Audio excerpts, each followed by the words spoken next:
আসসালামু আলাইকুম, কি অবস্থা সবার? আশা করি সবাই ভালো আছেন। যাই হোক, লাইভে আসার কথা ছিল 8টায়, আসতে একটু লেট হয়েছে। আসলে আমি তো আবার কথা বলতে পারি না, কথা বলতে গেলে ঘ্যা ঘ্যা ম্যা ম্যা করি। জানি না কতটুকু বুঝাইতে পারবো। আসলে আজকে অনেক সুন্দর লাগতেছে না? আসলে এই চুল কাটার জন্য কিন্তু অনেকটা লেট হয়েছে।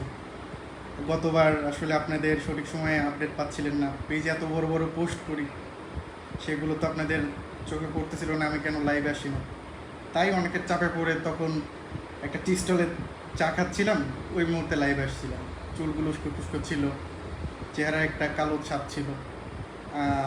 কি বলা যায়, তাই অনেকের আমাদের যে শুভাকাঙ্ক্ষীগুলো আছে আজকে রিকোয়েস্ট করছিল, ভাই একটু শেপ, ক্লিন শেপ করে আসবেন যাতে আপনাকে একটু স্মার্ট দেখা যায়। এই স্মার্ট দেখানোর জন্যই আসলে একটু চেষ্টা করছি আর কি। জানি না কতটুকু লাগতেছে। যাই হোক, আর একটু সবাই জয়েন করুক, যেহেতু পূর্ব ঘোষণা দিয়ে আসছি লাইভে, অনেক কথাই হবে, অনেক কিছু শেয়ার করব। সবাই জয়েন করুক। আপনি একটু কমেন্টস করেন আমার ভয়েস বা ওভারঅল সব কিছু ঠিকমতো শুনতে পাচ্ছেন কি না। যাক, আমি তো ভাই ভালো না। যাই হোক, সকালের চিন্তা দিয়ে শুরু করি। সকালে যখন টেলিগ্রামে তো অনেক গ্রুপ আছে, অনেকেই অ্যাড করছে, ঢুকেই দেখলাম যে অনেকে বলা বলি করতেছে রাব্বি ভালো না, রাব্বি পালাইছে, পাবলিকের টাকা পয়সা নিয়ে পালাইছে, ও তো পালাতো। আরে ভাই, যখন আমি ভালো ছিলাম, যখন কোম্পানির অবস্থা ভালো ছিল, আপনাদের ডেলিভারি করছি মন ভরে, তখন সবাই ফোন দিয়ে রাব্বি ভাই কই আছেন, কেমন আছেন, আসেন চা খাই, আড্ডা দিই, এই নানান কথা বলছেন। কিন্তু আফসোসের বিষয় একটাই ভাই, তারাই আজকে দেখলাম বাবা মার তুলে গালি দিচ্ছেন গ্রুপগুলাতে, বা অনেক ধরনের কথা। একসময় তো ভাই এই নেগেটিভ নাম নিয়ে যে একটা অনেকে স্ট্রাগল করছি, এই নেগেটিভ নামটাই মানে অনেকে আবার দেখলাম যে ফেসবুকে পেজে কমেন্টসও করছেন আমাদের সার্ভিস এতটাই ভালো, আমরা দালালের যে নেগেটিভ সংজ্ঞাটা ছিল প্রচলিত, সেই সংজ্ঞাটাই পাল্টে দিচ্ছি। এই সময় খুব ভালো লাগতো ভাই, আপনারা বলতেন যে আমরা এই নেগেটিভ নামটাকে কীভাবে পজিটিভ করে ফেলছি। নিজের কাছে ভাবতাম খুব ভালোই লাগতো যে অ্যাচিভমেন্ট। ছোট বয়সে আসলে আমার মনে হয় বাংলাদেশের ই কমার্স ইন্ডাস্ট্রির মধ্যে সবচেয়ে ছোট বা সর্বকনিষ্ঠ সিওই আমি, বা এই ছাত্র জীবনেই হয়তো এত বড় একটা হাল ধরছি, বা এত কম সময়ে যে কোম্পানিটা এত দূর আসছে। এখানে আমি চেষ্টা করছি, সাথে আমার টিমের লোক যারা আছে আমাকে সর্বোপরি চেষ্টা করছে, যার জন্যেই সবার সফলতায় বা সবার হার্ডওয়ার্কে কিন্তু কোম্পানি এই পর্যায়ে আসছে। এটা অবশ্যই অ্যাচিভমেন্ট। হ্যাঁ, কিন্তু আফসোসের বিষয় ভাই, গুটি কয়েক ই কমার্স স্ক্যামের জন্যে ই কমার্স ইন্ডাস্ট্রিতে একটা মানে কি বলা যায়, একটা অস্থিতিশীল পরিবেশ তৈরি হয়। এবং সরকার অবশ্যই ধন্যবাদ জানাই সরকারকে যে এই সময় একটা পজিটিভ পদক্ষেপ নেওয়ার জন্য, যে সরকার ই কমার্সটাকে একদম পিওর করবেন এবং গ্রাহকবান করবেন। আমরা ওই সময় পজিটিভ ই কমার্সের স্লোগান নিয়ে আমরাই প্রথম মার্কেটে আসছিলাম বা চেষ্টা করে যাচ্ছিলাম। এবং আপনাদের জন্য সেই মানে কি বলা যায়, একটা প্রাইম এরিয়াতে কর্পোরেট অফিস করলাম, যাতে সবাই সব স্থানের মানুষের আসার জন্য একটা সুবিধা ভালো হয়, সবাই এসে একটা পরিবেশ ভালো থাকলে যেটা হয় আর কি, ভালো লাগবে। এত বড় একটা যে আমাদের ডেলিভারি জোন করলাম, অস্থিতিশীল যে পরিবেশ, তার মধ্যেও আমরা ডেলিভারি করলাম দিবারাত্রি। তখন রাব্বি ভাই খুব ভালো, রাব্বি ভাইকে ফোন দিয়ে খোঁজখবর নিতেন। কিন্তু কি বলবো, আজকে আপনারা বলতেছেন আমি ভালো না, আমি পালাত্মক, কিন্তু এই পরিবেশটা কেন তৈরি হয়েছে ভাই? মানে এই যে অস্থিতিশীল একটা পরিবেশ চলতেছিল আমার মনে আছে যে আমরা যখন আমাদের যে ব্যাংক অ্যাকাউন্ট আছে ব্রোকার ডিজিটাল সলিউশন, আমরা ক্যাশ ডিপোজিট করতে পারতেছিলাম না। অ্যাজ ইউজুয়াল পেমেন্ট গেটওয়ে, সেটা পরে আসতেছি পেমেন্ট গেটওয়ের কাহিনীতে। তো আমরা আমাদের ইনভেস্টমেন্টগুলো আছে, আমরা যে অ্যামাউন্টগুলো ব্রোকার ডিজিটাল সলিউশনে ঢুকাইতাম, সেটা যখন বন্ধ হয়ে গেল, মানে কোনো ই কমার্স তার নিজস্ব ব্যাঙ্ক অ্যাকাউন্টে ক্যাশ ডিপোজিট করতে পারবে না। এখন আমরা আসলে তো এ বিষয়ে অবগত ছিলাম না যে আমাদের ক্যাশ ডিপোজিট বা আমাদের ব্যাংক রিফিল করতে পারবো না শুধু গেটওয়ে অ্যামাউন্ট ব্যতীত। আমরা তো ওইভাবে হিউজ একটা ডেলিভারি করছিলাম। তারপরে এখন সর্বোপরি একটা প্রেশার আসবেই, কিন্তু আপনারা আসলে সিচুয়েশন ভুলে গেলেন। আমার আসলে পূর্বের কথা টানতে চাচ্ছি না, তারপরেও আমার যে মিরপুরের যে সেট আপমেন্ট ছিল, ছোটো একটা সেট আপমেন্ট, ওই সময়ে আমরা যতটুকু পারছি আপনাদের একটা আস্থার জায়গা তৈরি করছিলাম। তখনও আমি ভালো ছিলাম, সবাই খোঁজ খবর নিতেন। কিন্তু আসলে আমি বলতে বাধ্য হচ্ছি, এই যে আপনারা এই যে একটা বলতেছেন যে আমি পলাতক বা আমি ভালো না, এই সিচুয়েশনগুলো কিন্তু আপনারাই তৈরি করছেন। কেন? আমি আসি, এত প্রাইম লোকেশনে এত সুন্দর অফিস করলাম আসলে আপনাদের ভালো সার্ভিস দেওয়ার জন্য। এত বড় ওয়্যার হাউস সম্ভবত প্রাইম লোকেশনে আমি কারো দেখিয়ে দিই, থাকলেও থাকতে পারে। এগুলো কিন্তু আপনাদের সার্ভিস দেওয়ার জন্যই করছিলাম।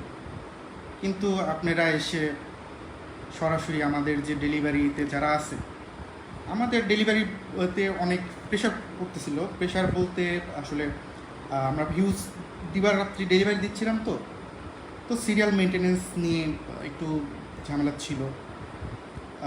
তারপরে আমরা ডিজিটালাইজ করি। তারপরে অনেকেই একটু আগে পাওয়ার জন্য আমাদের যে শুধু ডেলিভারিটা আগে পাওয়ার জন্য আপনারা আমাদের যে ডেলিভারিতে যারা কাজ করে তাদের গায়ে হাত তুলছেন। প্লাস আমাদের অফিসে যে ইনফরমেশন ডেস্কে যে আপুরা থাকে বা যে ম্যাডামরা থাকে যারা আপনাদের সর্বোপরি হেল্প করে, আপনারা তাদের গায়েও হাত তুলতে দ্বিধাবোধ করেন নাই। সেখানে আপনারা যদি একটা মাজাজির উপর হাত তুলতে পারেন, সেখানে তো আমি নগণ্য। আমি ধন্যবাদ জানাই। ওই দিন যদি আমাদের স্থানীয় প্রশাসন আমাকে সেভ না করতে, হয়তো বা আমার মুখটা দেখতে পারতেন না। আমি এই জন্য ধন্যবাদ জানাইতেছি। কিন্তু এই আমি কী বলবো, আমি ভাষায় হারিয়ে ফেলতেছি। আমি কথাগুলো হয়তো গুছিয়ে বলতে পারতেছি না। আপনারা তো জানেনই আমি ঘ্যাঘ্যা ম্যামা করি, অনেকে মিমিও বানাচ্ছেন দেখি, আমাকে নিয়ে ট্রলও করতেছে। আসলে আমি এই জন্য কিন্তু বড় বড় পোস্ট করি, আমাদের ফেসবুক পেজে পোস্ট করি। আমি আসলে কথা বলতে পারি না। আমি কোনো সময় স্বীকারও করিনি যে আমি কথা বলতে পারি। আমি ছোট, আমি কোনো বলিনি যে আমি সবই পারি। আমি আপনাদের থেকেই চলতেই কথা শিখতেছি, কীভাবে উঠতে বসতে হয় সেটাও শিখতেছি। এই জন্য কিন্তু বড় বড় পোস্টগুলো করি। কোনো সময় কি আপনারা মনে হয় না যে বড় বড় পোস্টগুলো দেখেন? আমি কর্মব্যস্ততায় আছি বা না, আরেকটা আসলে স্কিপ করে যাচ্ছিলাম। ওই যে আপনার মা জাতির উপরেও হাত তুলতে দ্বিধাবোধ করে না, সেখানে তো আমি নগণ্য। এখন কিছু কিছু শুভাকাঙ্ক্ষী আছে যারা বলছিল যে ভাই আপনি একটু সেফ সাইডে থেকে আপনার কার্যক্রমগুলো পরিচালনা করেন, না হলে আপনি নিরাপদ না। আমি সেফ সেক্টরে এসে আপনাদের সব কিছুর একটা ভালোভাবে যাতে চলে সেটার জন্য আমি আমার সেফ সাইটে এসে কার্যক্রমগুলো পরিচালনা করতেছি।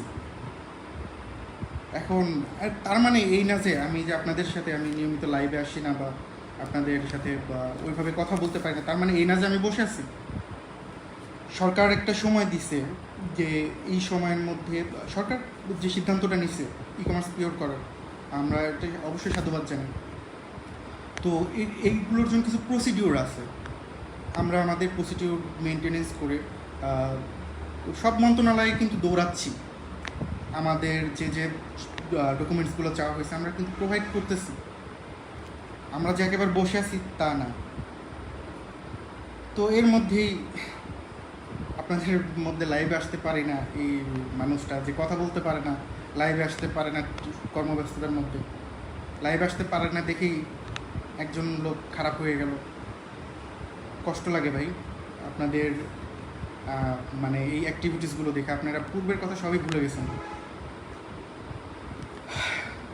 আরও কষ্ট লাগে যারা বাংলাদেশে ই কমার্স চিনাইছে, যারা বাংলাদেশে ই কমার্স সেক্টরটাকে নিয়ে আসছে, অনেক যে ছাত্র জীবন থেকে স্বাবলম্বী হচ্ছে বা যারা কর্মসংস্থানের জায়গায় পায় না, তারাও এই সেক্টরটাকে কর্মসংস্থান হিসেবে ধরে নিছে।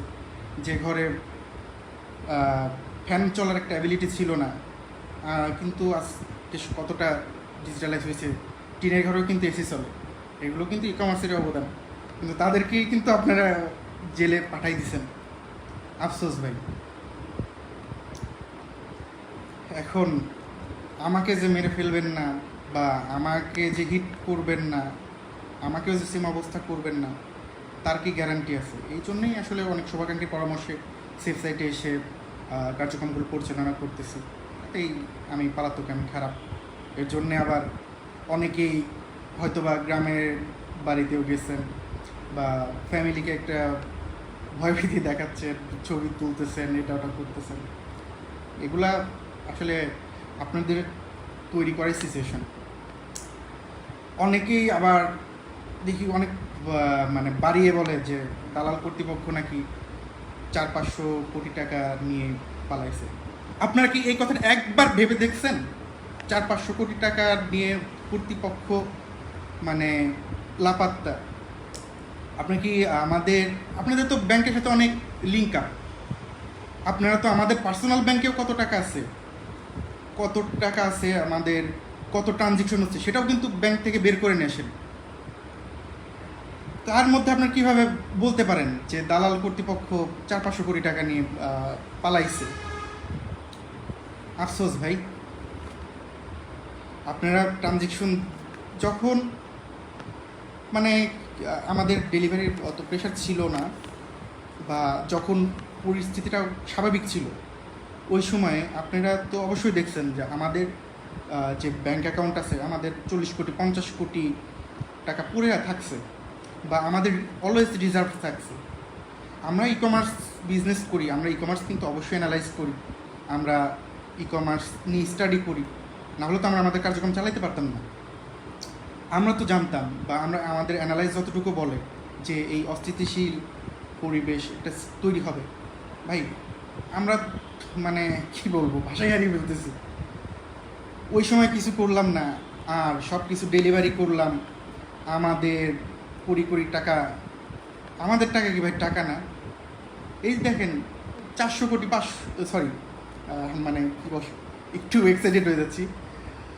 এই যে 40%, 30%, 50%ও কিন্তু ডিসকাউন্ট দিছি। আমাদের যেহেতু ফিজিক্যাল কোনো মার্কেটিং ছিল না, টিভি অ্যাডসও দেয়নি, আমরা কোনো বড় বড় বিলবোর্ডও টানাইনি, এই জন্য আমরা আমাদের আকৃষ্ট করার জন্য কিন্তু বেশ ডিসকাউন্ট দিয়েছিলাম, এটা মানছি। কিন্তু একবারও কি ভেবে দেখছেন যে একজনের টাকা আরেকজনকে দিয়ে এই গ্যাপটা ফিল আপ করা যায়? আপনারা কি এটা কখনো ভাবছেন? একজনের মানে শুধু আনলাম দিলাম এভাবেই এই 40%, 50%, 30%, 35%-এর গ্যাপ ফিল আপ হয়? আমাদের টাকা না? আমরা কি ইনভেস্টমেন্ট করি নাই? আমরা কি আমাদের অ্যামাউন্ট বার্নিং করি নাই? আর আপনারা বলতেছেন 400-500 কোটি টাকা নিয়ে কর্তৃপক্ষ লাপাত্তা বা কর্তৃপক্ষ দেখা পাওয়া যাচ্ছে না, কর্তৃপক্ষ ভাগছে। ভাই একটা দুঃখের কথা শেয়ার করি। হ্যাঁ, জানেন আমার অনেক ইচ্ছা ছিল যখন আমি নিজে স্বাবলম্বী হব, ভালো একটা পর্যায়ে যাব, নিজেকে সময় দেওয়ার জন্য বাইরের দেশে, বাইরের কান্ট্রিগুলোতে ট্যুর দিব মাইন্ড রিফ্রেশের জন্য। যখন এই সেক্টরে আসি তখন খুবই ব্যস্ত হয়ে যাই, আসলে ওইটা নিয়ে ভাবা হয় না। কিন্তু তারপরের যে অবস্থা, এই অবস্থার কথা চিন্তা করে আমি আমার পাসপোর্টটাই আজ পর্যন্ত করি নাই। আর প্রত্যেকটা ই কমার্স সরকারের নজরদারিতে আছে, কারণ সরকার খুব চেষ্টা করছে, নিরন্তর কাজ করে যাচ্ছে ই কমার্সটাকে পিওর করার জন্য।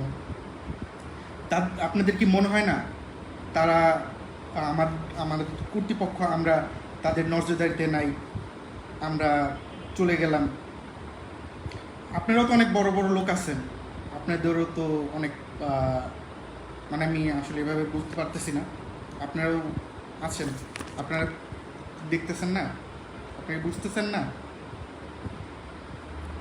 আপনারা বলতেছেন 400-500 কোটি নাকি আমরা ভাবতেছি।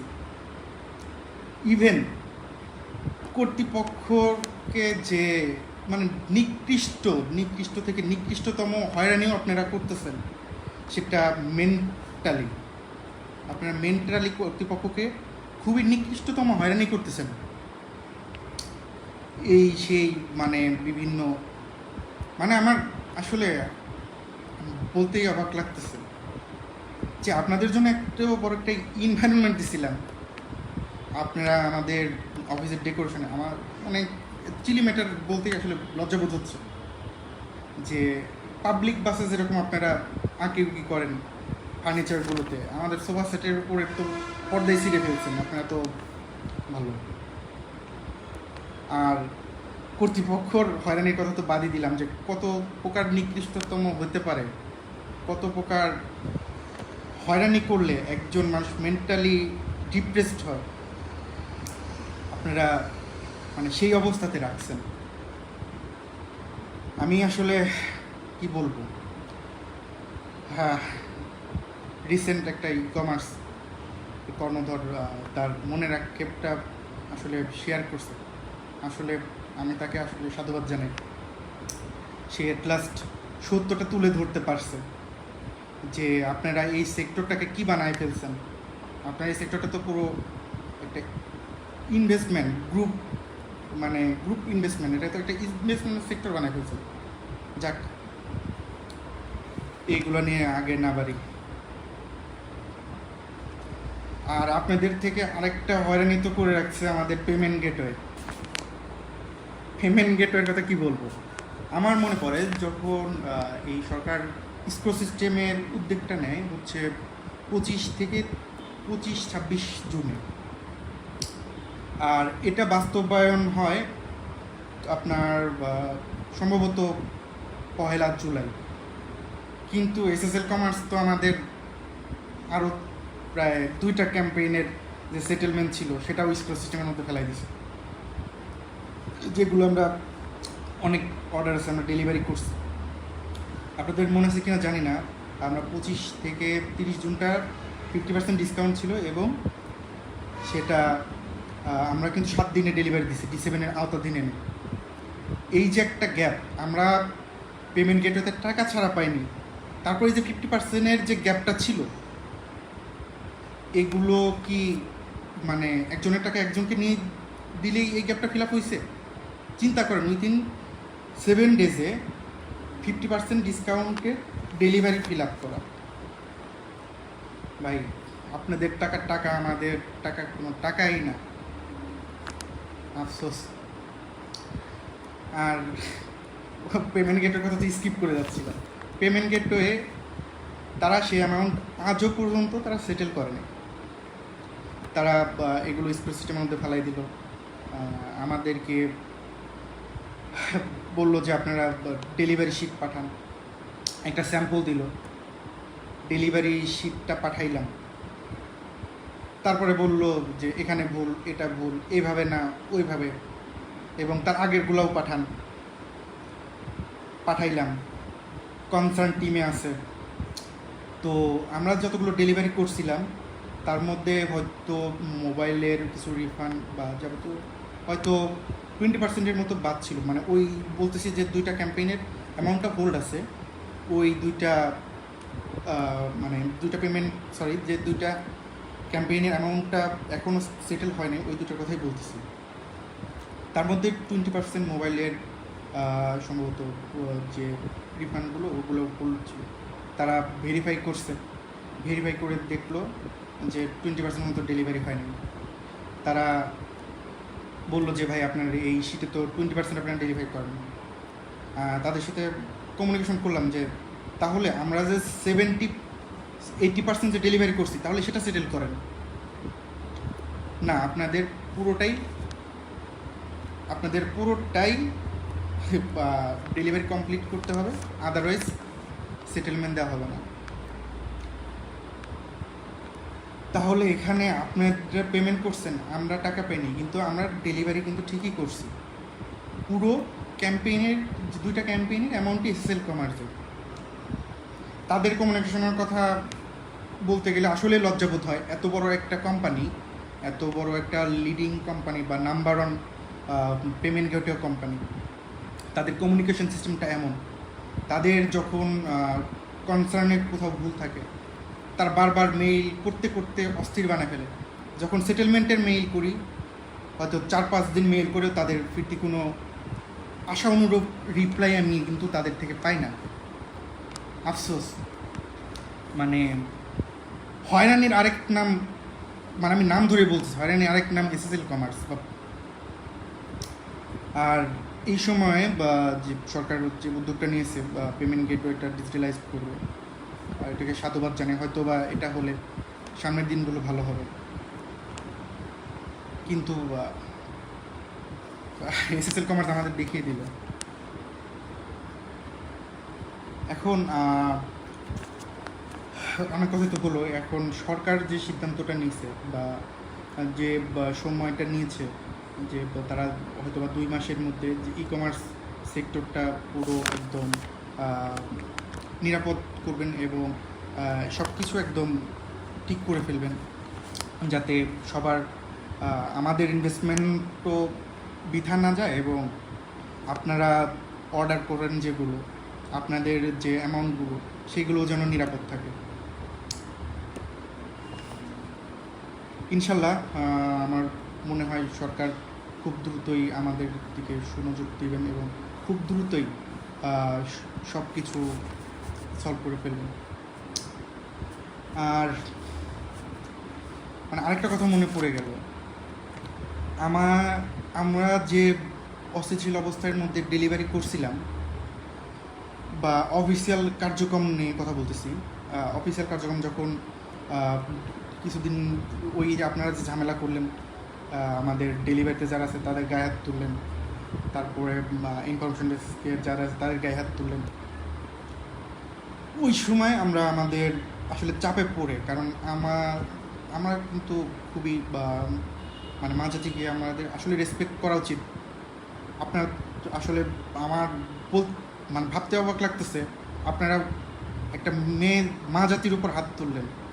আপনার কি ভাই পরিবেশ শিখেন নাই? যাই হোক, তাদের কথা চিন্তা করে কার্যক্রমটা কিছু 2-3 দিনের জন্য বন্ধ রাখছিলাম। ওই সময় স্থানীয় প্রশাসন আমাদেরকে যেভাবে সাপোর্ট করছে, আমি আসলে আপনাদেরকে ধন্যবাদ জানাই। আসলে কোনো অঞ্চল থেকে সেলুট। আপনারা ওই সময় আমাদের এই হেল্পটা না করলে হয়তো আমরা আমাদের কার্যক্রমগুলো ঠিকমতো চালাইতে পারতাম না। আমি আশা রাখি আমরা এই যে এই অস্থিতিশীল পরিবেশটা যখন ঠিক হয়ে যাবে, যখন সব কিছু আগের মতো হয়ে যাবে, আপনারা আপনাদের এই ধারাবাহিকতা আগের মতোই রাখবেন।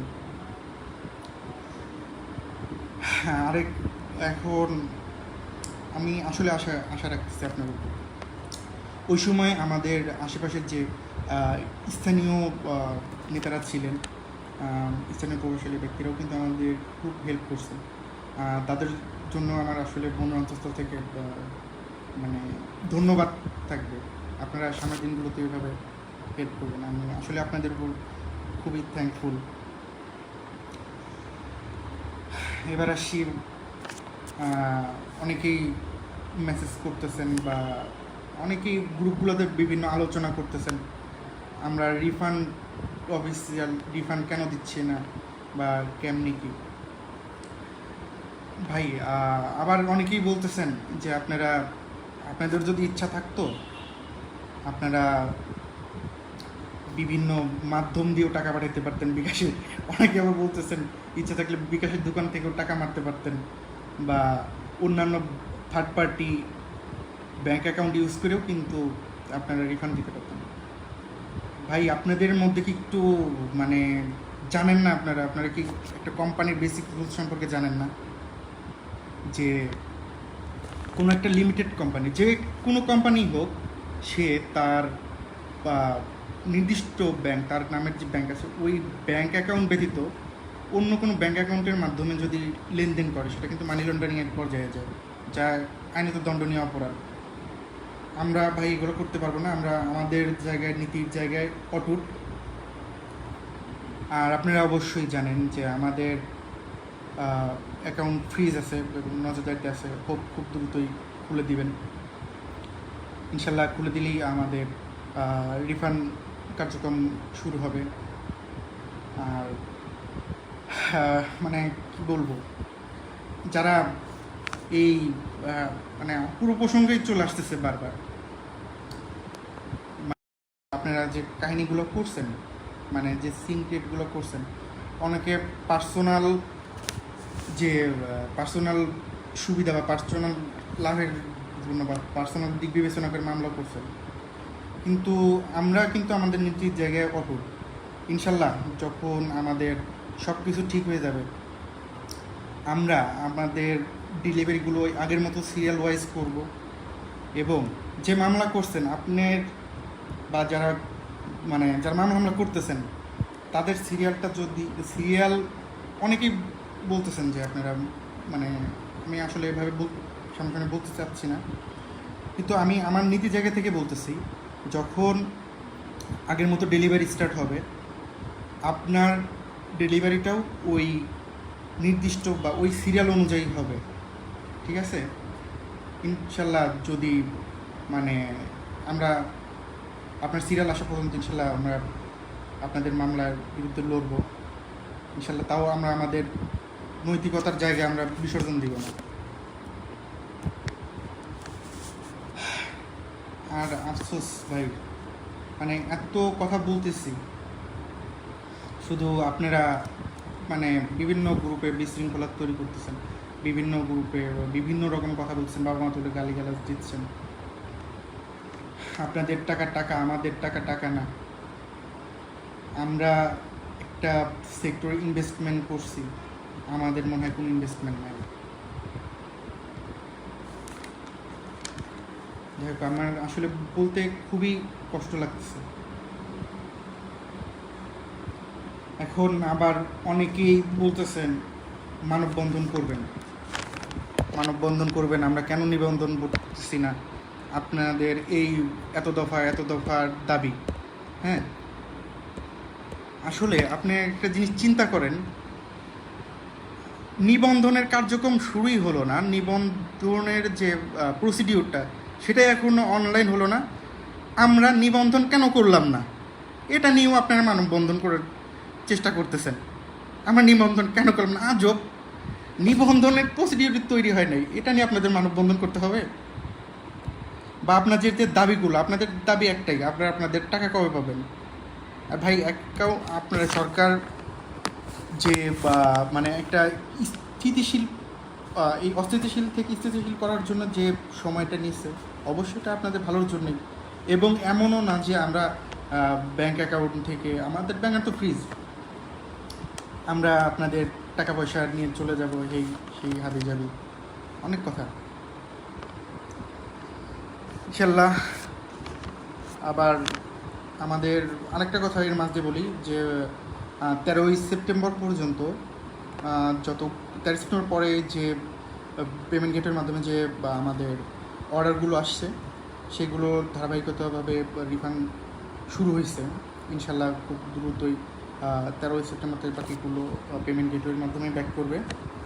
আর এর আগ পর্যন্ত যতগুলো আছে সবগুলো, অনেকেই আছেন যে মানে কি বলবো, খালি বারবার আমার পুরো প্রসঙ্গের কথাই মনে পড়ে যে আপনারা অনেকেই প্রোডাক্ট ডেলিভারি নিছেন, অথচ আবার পেমেন্ট গেটওয়েতে আবার রিফান্ড রিকোয়েস্ট করছেন, রিফান্ডও নিছেন। মানে কি বলা যায়, এই জন্যেই আসলে ওই পোর্শনটা আমি একটু স্থগিত রাখছি, কারণ আমার সব লিস্টগুলো ভালো মতো দেখতে হবে এবং ভালো মতো ফিল্টারিং করে মানে একটা সিরিয়াল অবস্থায় আনতে হবে যে এর মধ্যে কাদের ডেলিভারিটা মিসিং আছে এবং কাদের মানে যেগুলো মিসিং আছে বা তাদেরগুলো ইনশাল্লাহ আমরা খুব দ্রুতই লিস্ট আকারে গেটওয়ের মাধ্যমে রিফান্ড করবো।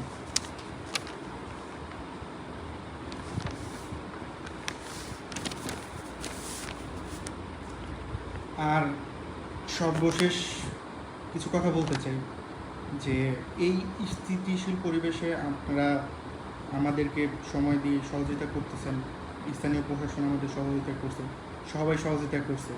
দেখেন, আমাদের মধ্যে যদি ওই রকম ইন্টেনশন থাকতো, যখন আমাদের ব্যাংক অ্যাকাউন্টে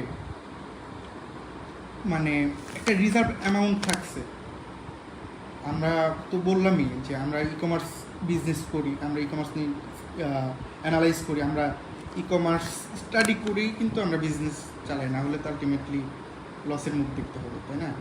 অলরেডি এখনও তো লসের মধ্যেই আছি, কারণ আমাদের মানে টাকা তো আপনাদের কাছে টাকা মনে হয় না। মানে আসলে আমি লাইভটা গুছিয়ে করতে পারতেছি না, এ নিয়েও তো অনেকে আবার দেখা যাবে কিছুক্ষণ পরে আমার লাইভের কিছু অংশ কাট করে আপনারা মিমি বানাচ্ছেন। আবার অনেকেই মানে কিছু কিছু ইউটিউবার আছে দেখি ভিডিও বানায়, পালিয়ে যাবি কোথায়, পালাবি কোথায়। ভাই, আপনারা এই শব্দটা কেন ইউজ করেন? আপনাদের মানে আপনাদের কার্যক্রমগুলো, আপনাদের সব কিছু স্মুথ বা সব কিছু ভালো রাখার জন্যই তো সেফ সাইডের থেকে কার্যক্রমগুলো পরিচালনা করতেছি। এখন আমাদের যদি কিছু হয়ে যায়, এখন এই কার্যক্রমগুলো কে পরিচালনা করবে? আপনারাই বলেন। সো আপনাদের কাছে রিকোয়েস্ট থাকবে, আপনারা দয়া করে, আমি যে মানে এই ল্যাঙ্গুয়েজটা ইউজ করবেন না যে আমরা পালিয়ে গেছি।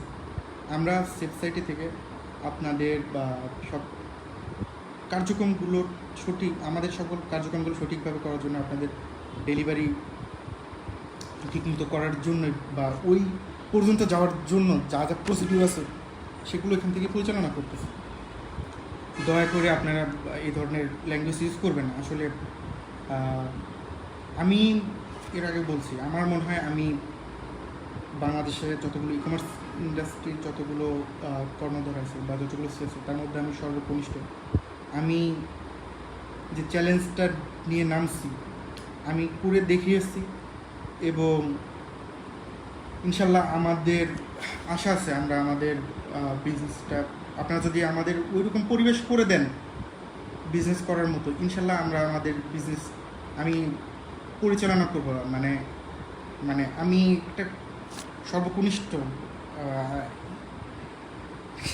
নিজের সম্পর্কে বলতে আসলে কেমন লাগছে যে আমি এই অবস্থাতে ই কমার্সের হাল ধরে যদি এ পর্যন্ত নিয়ে আসতে পারি, ইন ফিউচার আমি আগের অবস্থায় ফেরত নিয়ে আসতে পারবো।